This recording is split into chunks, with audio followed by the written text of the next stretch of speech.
Hi, it's Chantry again.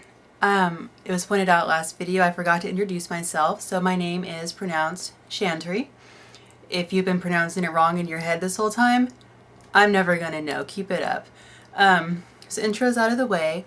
I just wanted to do sort of an update for my vlog, my wee little blog with its one video.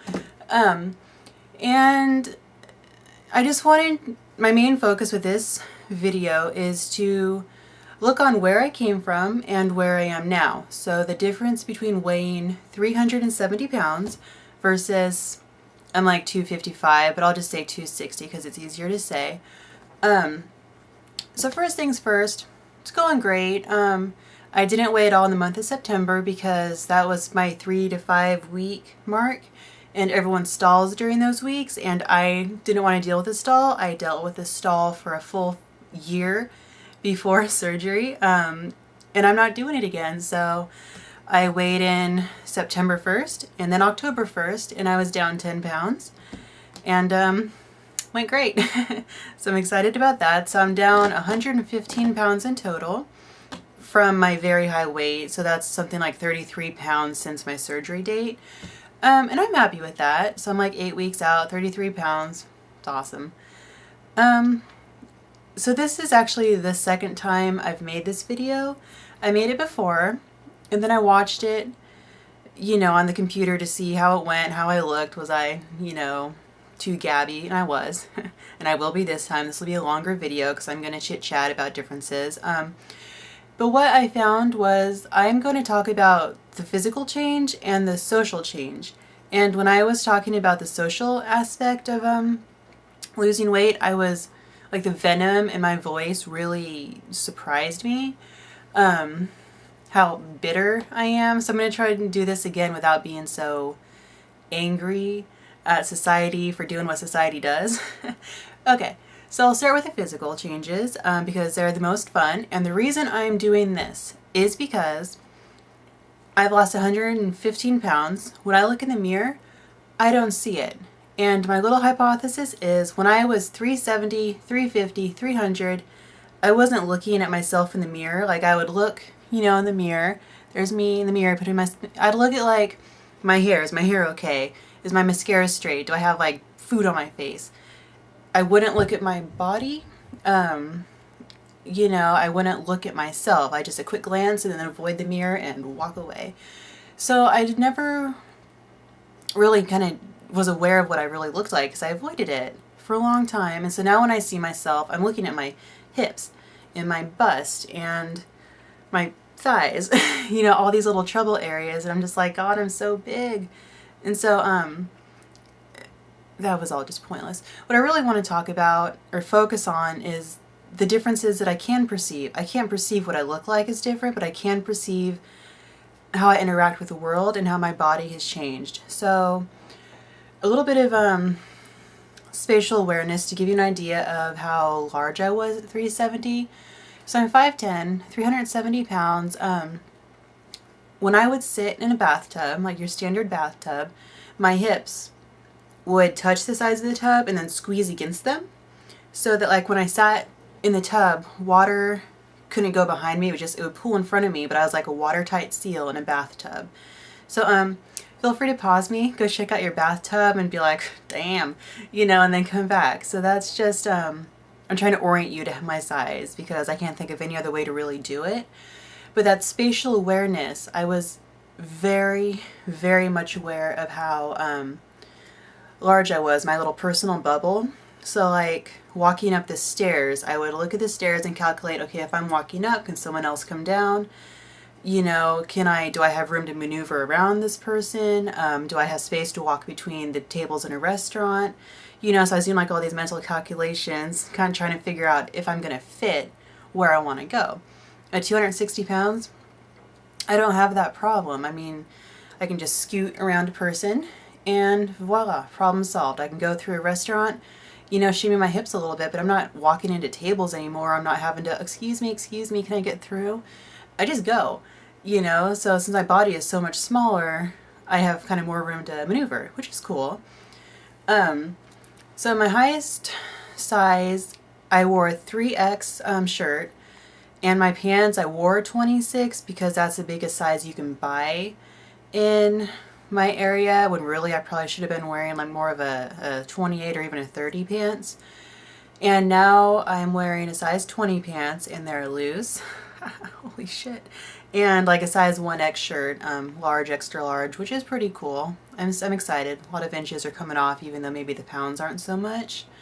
And I remember my biggest worry at 370 pounds was, like I said, the largest size I could buy was a 3X 26. And that's as large as sizes go. I mean, like, what happened if I gained 20 more pounds and couldn't buy clothes anymore? Just walk around in like a circus tent? Like my grandpa used to say, he was a bigger man, Grandpa Joe, and he'd be like, yeah, I got my shirt from Omar the tent maker. And I was just thinking, oh my god, I'm gonna have to go find myself an Omar the tent maker to make me a shirt. Or a muumuu or whatever. But so now I can go into Target or Walmart or any store and find at least a shirt, pants, you know, size 20, like I think size 16 is like in your standard store. So soon enough, I'm gonna be able to go into any store and find clothes. And that is fabulous. I am so excited. So stoked. Another aspect of being 370 pounds is, can objects hold me? Can things support my weight? So like chairs. I would never dream of going up to a chair at that size and just popping my butt down and being cozy. I'd look at it, you know, what's it made of? How strong is it? You know, is it wicker or is it iron? Because I'll sit in an iron chair, but if it's wicker, I'm not testing that shit. You know, I am not going there today.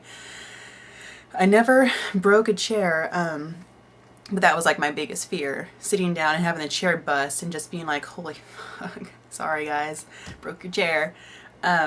Another thing, decks.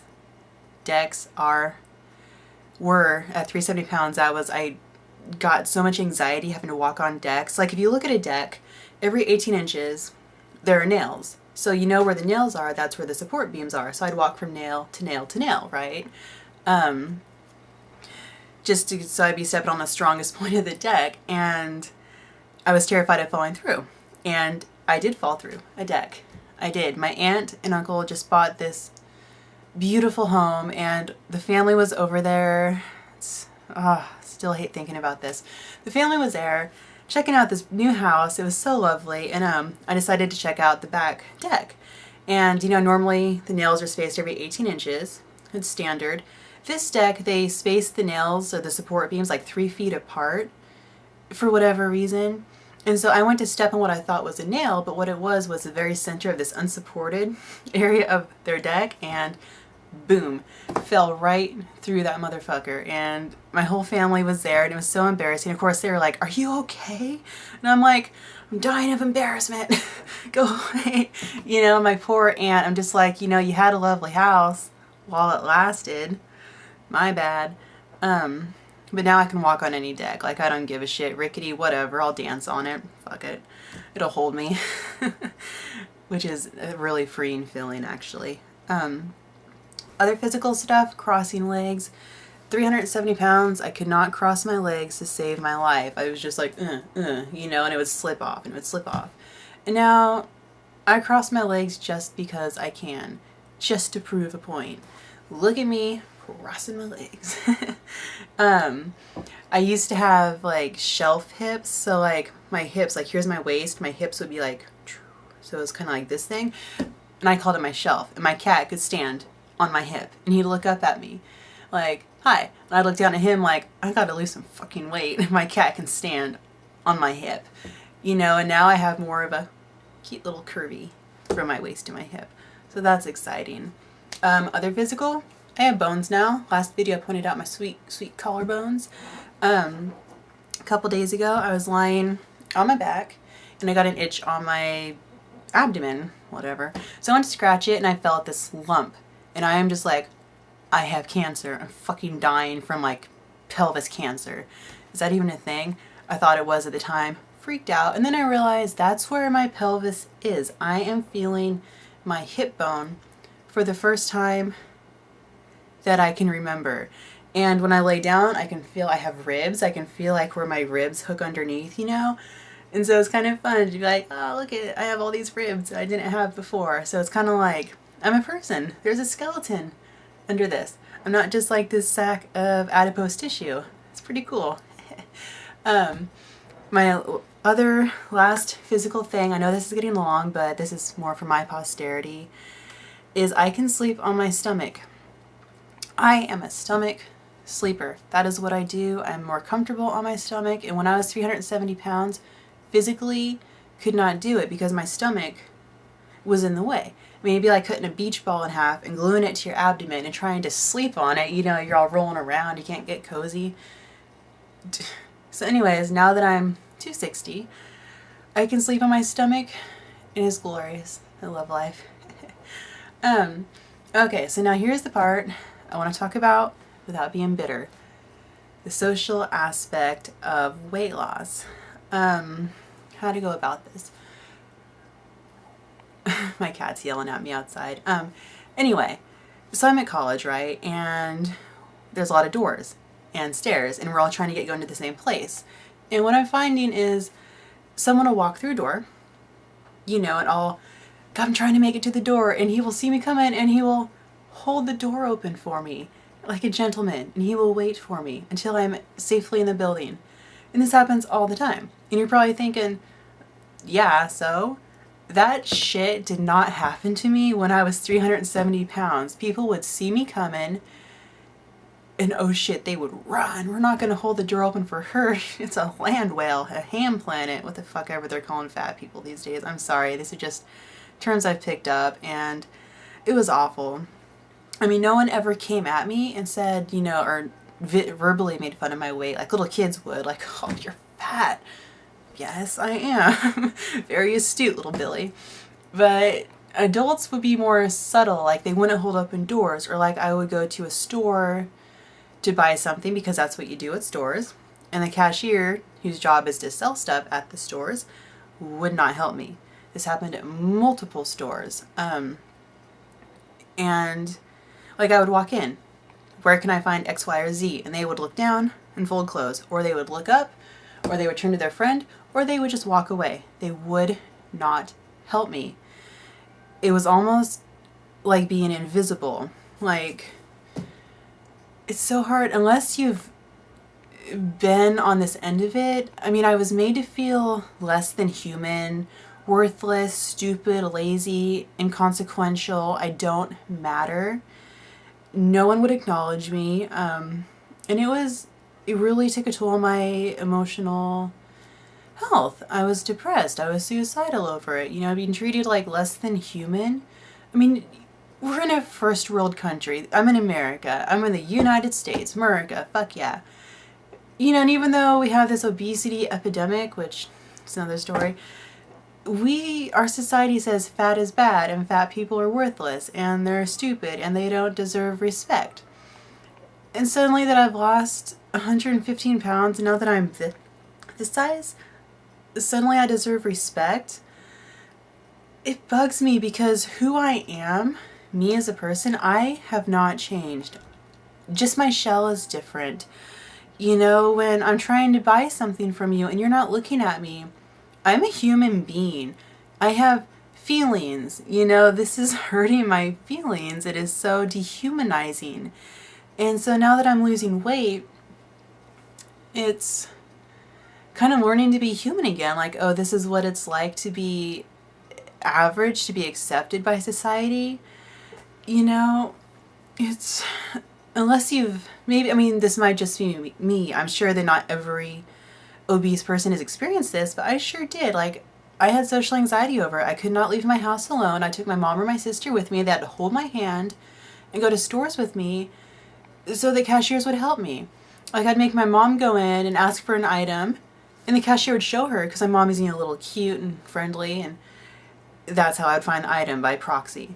And it's just horrible. So now that I'm having people holding doors open for me, and cashiers are just like, how can I help you? And I'm like, 100 pounds ago, you didn't want to help me. I figured out how to help myself. I will get my own shit. Thank you very much. You know, it's the same thing with, it's not just cashiers, it's people in general.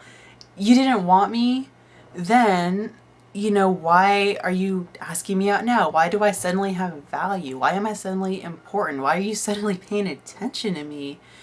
You know, just because my physical appearance has changed, suddenly I'm worthy? I don't know. It's really this weird mind shift. But then on the other hand, I've lost weight because I didn't want me then. I wasn't happy with the way I was feeling in my own skin. Do I want me now? Yeah, I have. I feel like I have more self-worth, more respect for myself. Eventually, I've got a lot of therapy, so I'm feeling better about my life.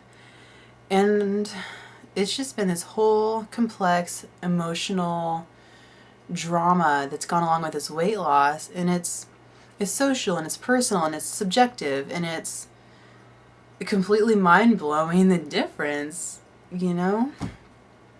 And I'm curious to see where it goes from here. Like, are people suddenly gonna, like, are guys gonna start asking me out? Is that gonna be something I have to deal with? How do I get over the bitterness of you didn't want me then, but you want me now? How do I get over the bitterness of you wouldn't help me then, but you'll help me now? Like, I was invisible and now I'm visible, and that makes me vulnerable in a way, I think, you know? Yeah, so it's going to be a lot to work through, but just even so far, a lot has changed, and I'm hoping to do another video like this in another 100 pounds from now to see what life is like between now and then. Who knows where I'll be 100 pounds from now. Maybe I won't lose another 100 pounds. Maybe I'll stop here and just see my awesome 260-pound self. You never know. But anyway, I've talked for 17 minutes. Told you it was going to be a long one, but like I said, I just want this to be kind of a reference, so when I lose 100 more pounds, I can come back to this and be like, okay, here's this versus that. But long story short, too late for any Clue fans out there. It's going well. A lot has changed. A lot more will change. I'm adjusting okay, and I'm excited to see where this takes me. So thank you all for your support, and if you got this far, thank you for watching, and I will see you later.